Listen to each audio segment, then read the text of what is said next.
Yo lo primero que querría trasladar es esa idea de dónde partimos. ¿Cómo es nuestro sector para que tengamos muy claro hasta dónde podemos llegar y qué cosas se pueden hacer o qué cosas no se pueden hacer? Estamos en un sector, en España, fundamental de la economía, muy importante en muchos de los países que peor lo están pasando ahora en Europa en una coyuntura de crisis, es decir, los países del sur y los países que más duramente están siendo azotados por la crisis. Somos curiosamente también países turísticos, es decir, Italia, Grecia, Portugal, España. Somos unos países que tenemos una gran parte de la economía basada sobre el sector turístico y hostelero. En España 7% de la economía es hostelería, 11% es turismo y solo en hostelería tenemos 1.400.000 empleos, de los cuales 300 y pico mil son empresarios autónomos. Aquí antes he hablado de los falsos autónomos, es un amplio debate, son empresarios autónomos en España y en torno a 1 millón de empleo asalariado. En media anual, los momentos más bajos actualmente podemos estar en los 900.000 y en los momentos álgidos pues casi rozando ese millón de empleados asalariados. Con una estructura empresarial absolutamente micro, el modelo de muy pequeña empresa familiar con muy pocos trabajadores o ninguno. 200.000 de las 370.000 empresas que hay en el sector de hostelería no tienen ningún trabajador asalariado y donde evidentemente hay pocas grandes o muy grandes empresas, pero cuando tenemos grandes empresas, tenemos empresas que son punteras, multinacionales, que salen a conquistar mercados terceros con éxito. Es decir, hay empresas hoteleras, hay empresas de restauración que cuando salen a mercados internacionales salen con unas capacidades de triunfo y son líderes en mercados pues como el mercado tunecino o como la República Dominicana, o tienen buenos posicionamientos en México o en Cuba. Por lo tanto, estamos hablando de un sector que también es capaz de internacionalizarse con gran capacidad. Es el sector seguramente más internacional que tenemos de nuestra economía, porque la exportación de servicios que supone el turismo es un oxígeno para nuestra economía nacional. Solo en España 30.000 millones de euros netos ingresa en nuestra economía el sector turístico, es decir, la balanza de pagos, la de servicios del turismo, da un oxígeno tan importante como 30.000 millones de euros netos al año y en una coyuntura como la actual, de grave crisis económica, sigue siendo competitivo para atraer turistas de los principales mercados europeos. Por lo tanto, es una industria que incluso en una situación de recesión gravísima es capaz de seguir siendo competitiva. Todos estos son elementos que además deben formar parte de cómo nos analizan las administraciones, cómo se diseñan las políticas que nos afectan, porque lo que no sería bueno es que un eje, un motor tan importante de la economía española y de la economía de países que no tienen otros motores económicos, como sí tienen los países del norte, se maltrate o se apliquen políticas inadecuadas. Tenemos además un sector que ha evolucionado muy rápido en los últimos años y en la faceta del diálogo social es curiosamente donde consideramos ha tenido más avances y más progresión. Es un sector en el que hoy el diálogo social no está en un momento fácil, pero porque no lo está en ningún otro sector prácticamente de la economía. Estamos atravesando por condiciones muy duras, muy traumáticas, de ajuste muy duro y por lo tanto esto supone una dificultad añadida a la fase, al acto del diálogo social. Por lo tanto, no está en un momento fácil, pero sí está en un momento en el que nos exige un doble esfuerzo para seguir conservando, para seguir consolidando lo que hemos conseguido hasta este momento, porque la estabilidad en esa relación que ha supuesto el diálogo social consideramos que es positiva para el sector económico que representamos. El segundo punto, la segunda reflexión es, estamos en un momento muy duro de reformas estructurales. Todas las reformas estructurales están viniendo justificadas por la crisis económica. Creo que tenemos problemas tan graves como la crisis económica.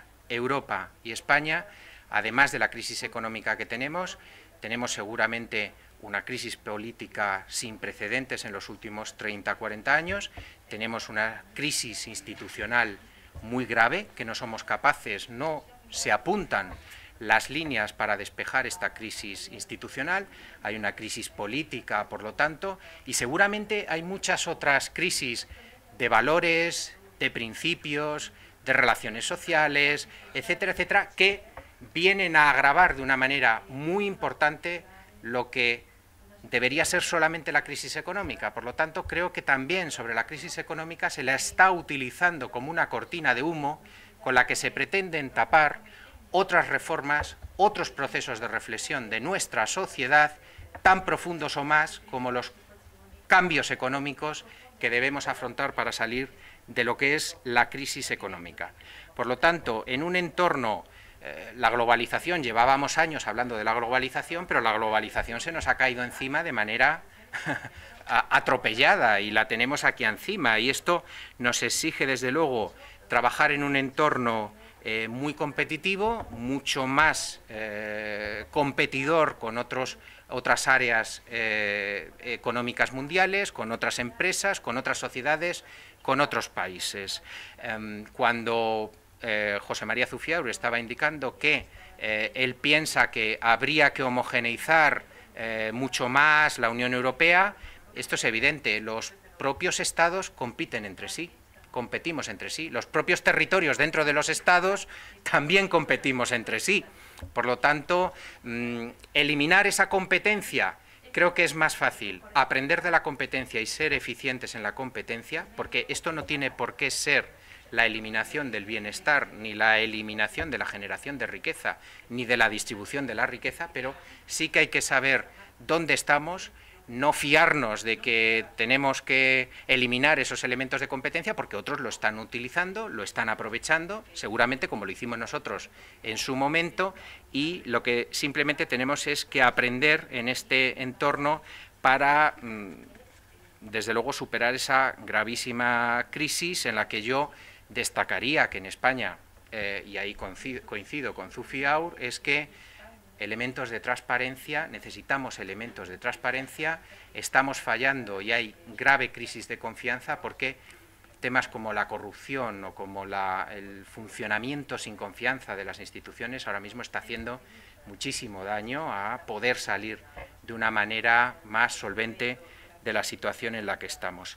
Y ante todo este panorama, pues desde luego hay que buscar, bueno, no me gusta mucho la palabra porque parece que es un poco de rebajas o de saldos, pero evidentemente tenemos que buscar las oportunidades, es decir, tenemos que buscar las salidas para, en la situación en la que estamos, a nadie nos ha gustado que nos trajeran hasta aquí, pero es donde estamos y a partir de aquí tenemos entre todos que buscar las salidas, por dónde tirar, para que salgamos todos en las mejores condiciones posibles.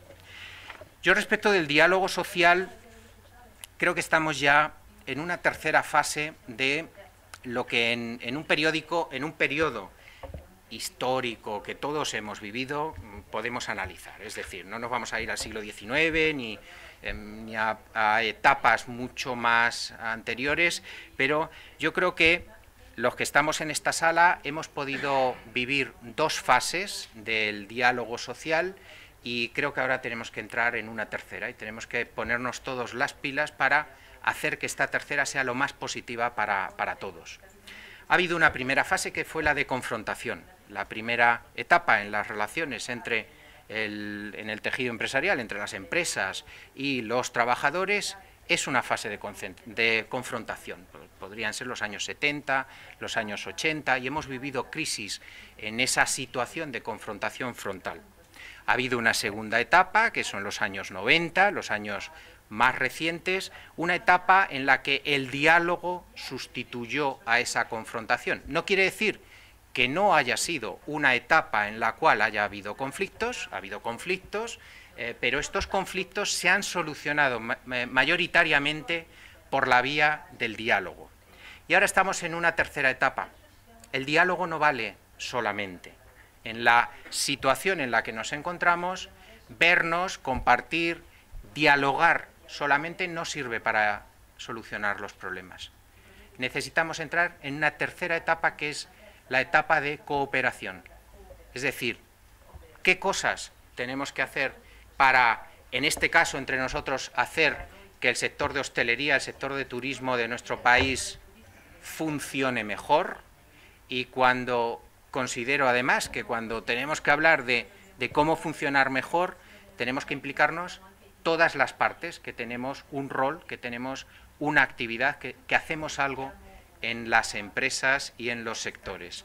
Por lo tanto, yo, valorando esta conformación teórica, porque creo que estamos ya en esa... Porque claro, una vez terminado esa etapa de diálogo, o elaboramos una nueva etapa de acciones concretas o vamos para atrás. Podemos ir hacia adelante o siempre se puede hacer una regresión hacia atrás. Podemos volver a las etapas de confrontación, pero deberíamos analizar en la situación que estamos, entrar de nuevo en la etapa de confrontación pura y dura. ¿El resultado final será lo mejor para nuestras empresas y para, en vuestro caso, en el caso de los sindicatos, para los trabajadores a los que representáis? Pues es que a mí la respuesta que me da es que no. Entrar en una situación de confrontación, es decir, en una dinámica de regresión en ese íter que he planteado, creo que sería negativo para ambas partes. Por lo tanto, no nos queda más remedio que hacer algo distinto. En la etapa de cooperación hay cosas nuevas que poder hacer. Yo identificaba problemas que son gravísimos para nuestras empresas, evidentemente, que producir a costes cada vez más bajos, que ser cada vez más competitivos. Esto está en el ADN de la competencia de las empresas y del sistema económico que tenemos para continuamente ser lo más eficientes posibles. Pero este es un sector que vive del consumo.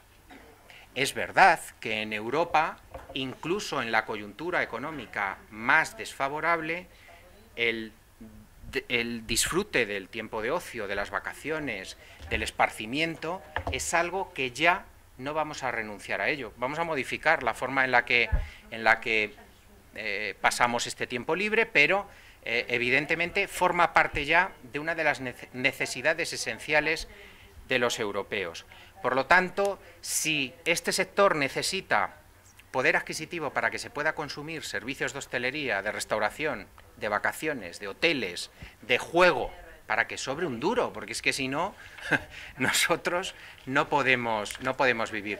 Creo que tenemos que establecer estrategias comunes para ver de qué manera se sale de la crisis, de qué manera se vuelve a crear empleo, se vuelve a crear riqueza la mayor posible, para que también haya un elemento de capacidad de gasto, de consumo de las familias, de las empresas, que reactive nuestro sector. O sea, yo no conozco ninguno de los empresarios asociados a nuestra organización que no quiera que la gente gaste más en restaurantes. Por lo tanto, aquí tenemos que encontrar algún punto de encuentro y deberíamos ser capaces de generar ideas conjuntamente que supongan un crecimiento en las políticas de consumo, de demanda en definitiva. Otro elemento importante es la competencia desleal.